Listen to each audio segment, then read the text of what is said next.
Assalamualaikum warahmatullahi wabarakatuh. Apa kabarnya anak-anak semua?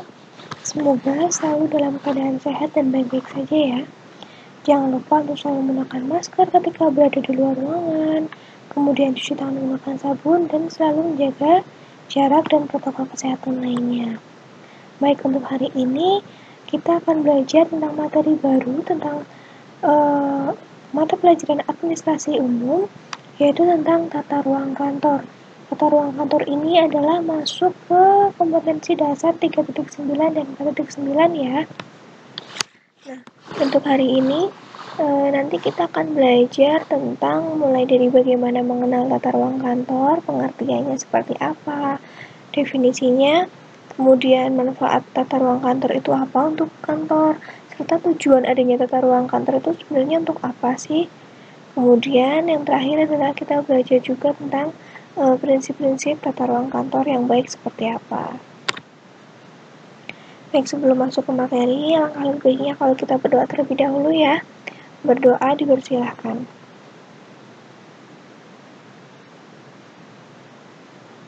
Baik, cukup.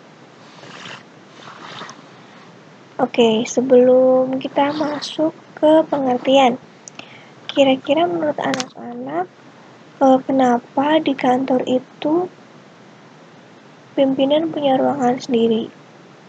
Kemudian, kenapa di kantor itu perbagian biasanya disekat-sekat?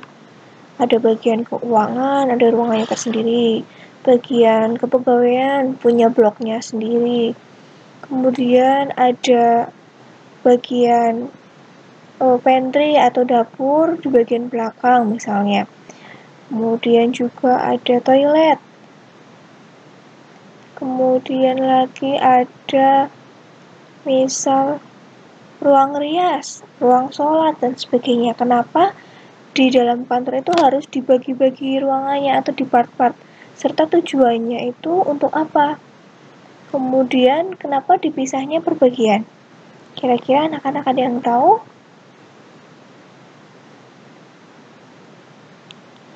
Jadi kenapa tata ruang kantor itu perlu atau tata ruang kerja itu perlu dari sebuah perusahaan?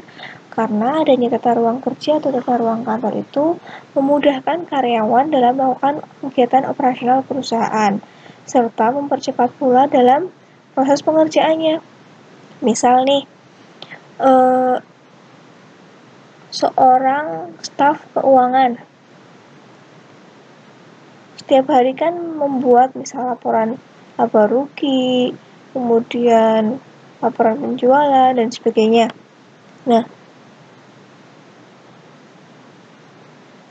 dalam pembuatan laporan itu kan pasti biasanya harus konsultasi dulu ke pimpinan, kemudian ke atasnya, Pak, ini laporan saya sudah betul atau belum, dan sebagainya. Perlu adanya komunikasi, baik itu kepada atasan, bawahan, maupun sesama rekan kerja.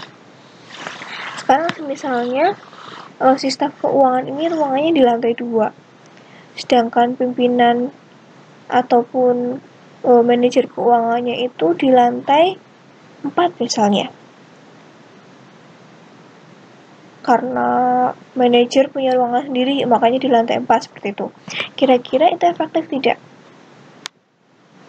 Tentu tidak efektif dan efisien ya anak-anak. Walaupun memang sebaiknya manajer punya ruangan tersendiri, tapi bukan berarti si manajer ini dengan staf ini terpisah secara jauh. Yang satu di lantai 2, yang satu di lantai 4. Jadi, walaupun manajer harus punya ruangan sendiri, tapi setidaknya adalah masih dalam satu lingkup, misalnya tetap satu lantai. Kemudian ruangannya juga berdekatan. Hal ini untuk memudahkan dalam berkoordinasi, juga memudahkan pula dalam pekerjaan si staf ini. Misalnya mau konsultasi kan tinggal pergi sebentar atau jalan ke ruangan si manajer keuangannya. Gak perlu harus naik ke lantai 4, kemudian turun lagi, revisi, harus naik lagi, dan sebagainya. Kan malah waktunya habis untuk perjalanan seperti itu. Bisa dipahami konsepnya ya berarti? Baik, sekarang kita coba masuk ke definisinya. Mengenal tata ruang kantor, kalau menurut Kuibel tahun 2002, Tata ruang kantor adalah bagaimana penggunaan ruang secara efektif serta mampu memberikan kepuasan kepada karyawan terhadap pekerjaan yang dilakukan, maupun memberikan kesan yang mendalam bagi karyawan. Sedangkan menurut Littlefield dan Peterson, tahun 1956, tata ruang kantor adalah penyusunan perabotan dan peralatan perlengkapan pada luas lantai yang tersedia.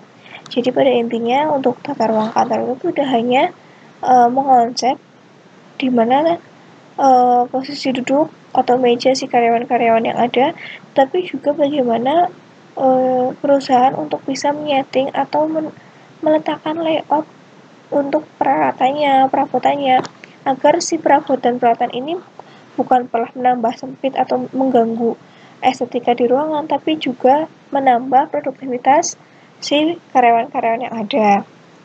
Dan dari berbagai pengertian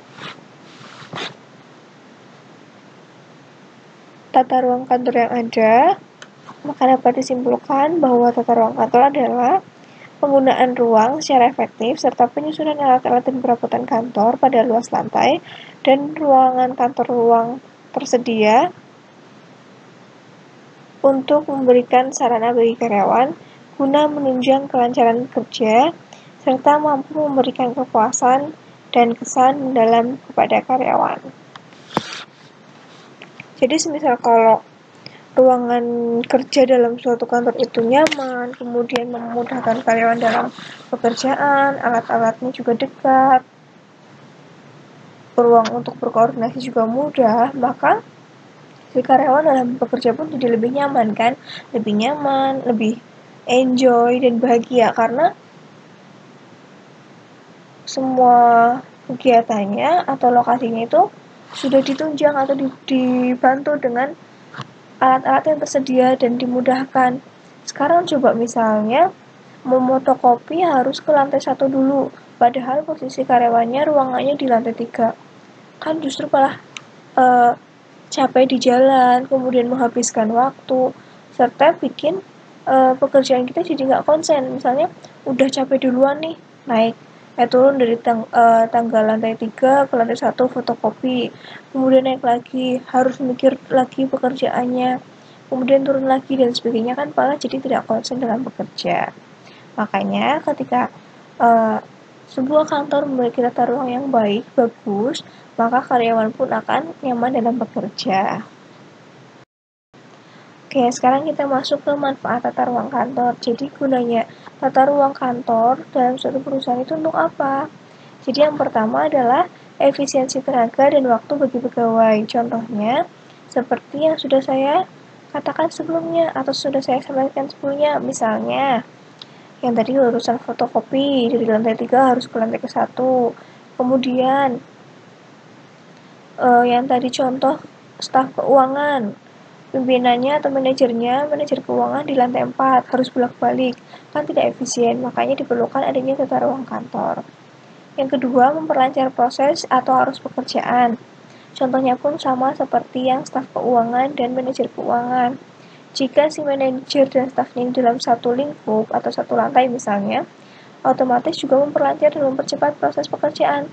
Harus bolak-balik, belum tentu si manajernya ada di lantai 4, seperti itu. Kemudian yang ketiga, memungkinkan penggunaan ruang secara efektif. Jelas, karena kita sudah memikirkan layout-layoutnya maupun tata letak di setiap ruangan diisi apa saja, otomatis penggunaan ruangannya pun menjadi lebih efektif. Yang keempat, mengembangkan lingkungan kerja yang nyaman bagi pegawai. Seperti yang sudah saya sampaikan sebelumnya juga, kalau lingkungan kerja, ruangan kerjanya nyaman, otomatis pegawai pun akan merasa nyaman juga dan bahagia dalam bekerja. Yang kelima, memberikan kesan positif bagi pelanggan dan rekan perusahaan. Kenapa? Karena ketika perusahaan itu memiliki tata ruang atau layout yang baik, otomatis akan memberikan kesan ke pelanggan, wah ini perusahaannya well prepared sekali, atau terkonsep sekali, terorganisir sekali, manajemennya baik sekali, karena tempat-tempatnya rapi, ditata dengan baik, ada proses koordinasi yang baik juga dengan sesama karyawan, seperti itu. Otomatis jadi si pelanggan ini merasa kagum atau memberikan kesan dan citra yang baik terhadap perusahaan tersebut. Yang keenam, meningkatkan produktivitas kerja pegawai. Ketika tata ruang kantor ini mengefisiensi tenaga dan waktu bagi pegawai, otomatis produktivitasnya pun akan menjadi meningkat. Beda halnya ketika tenaga sama waktu dari pegawai ini sudah habis untuk di jalan seperti yang tadi saya contohkan, otomatis produktivitasnya pun tidak maksimal karena sudah terlanjur lelah si pegawai tersebut. Yang ketujuh, mengantisipasi pengembangan organisasi dengan melakukan perancangan tata ruang yang fleksibel. Misalnya organisasinya mau nambah bagian, ditambah lagi ada bagian gudang, berarti layoutnya harus dirubah lagi, disesuaikan dengan kebutuhan dan sebagainya. Jadi setiap ada perubahan dalam perancangan organisasi, kita juga harus siap untuk melakukan perancangan atau ditata ulang seperti itu tata ruang yang ada. Yang kedelapan, memudahkan pengawasan kerja. Contohnya seperti apa? Misalnya tadi contoh staf keuangan dan manajer keuangan. Ketika staf dan manajer ini dalam satu ruangan atau satu lingkup atau satu lantai, otomatis si manajer ini jadi bisa ngawasin nih stafnya kerja dengan baik atau tidak. Kemudian ketika jam kerja ngobrol sendiri atau mainan game atau tidak, atau memang serius dan sebagainya. Yang kesembilan, memperlancar arus komunikasi. Jelas ya, ini gampang sekali contohnya. Pakai contoh yang itu lagi, yang staf keuangan dan manajer keuangan. Ketika tata ruangnya sempurna, baik, dan memudahkan karyawan, otomatis komunikasi yang disampaikan pun atau yang dilakukan pun menjadi lebih maksimal dan efektif. Baik, kalau tadi adalah kita sudah belajar tentang manfaatnya. Sekarang kita akan membahas tentang tujuan. Tujuan diadakannya tata ruang kantor itu untuk apa sih? Kalau menurut Delianti, tujuan tata ruang kantor adalah yang pertama, pekerjaan di kantor dalam proses pelaksanaan dapat ditempuh dengan jarak yang sependek mungkin. Ini mengingat manfaat yang pertama, yaitu tentang efisien waktu dan tenaga. Yang kedua, rangkaian aktivitas atau kerja dapat mengalir secara lancar. Sedangkan ketiga, segenap ruangan dipergunakan secara efisien untuk keperluan pekerjaan. Seperti manfaat dari pemaksimalan ruangan ya. Kemudian keempat, kesehatan dan kepuasan kerja pegawai dapat terpelihara. Karena misal perusahaan ini perusahaan pabrik nih, pabriknya ditaruh atau ditata di bagian mana?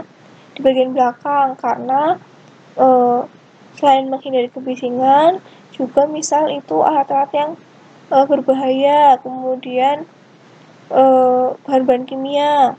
Kalau semisal ditaruh di lingkup administrasi atau misalnya yang biasa kantornya, mungkin akan membahayakan pegawai-pegawai yang lain. Makanya untuk pabriknya diletakkan di belakang, misalnya seperti itu. Kemudian yang kelima, pengawasan terhadap pekerjaan dapat berlangsung secara memuaskan. Yang keenam, pengunjung kantor dapat mendapatkan kesan yang baik tentang perusahaan.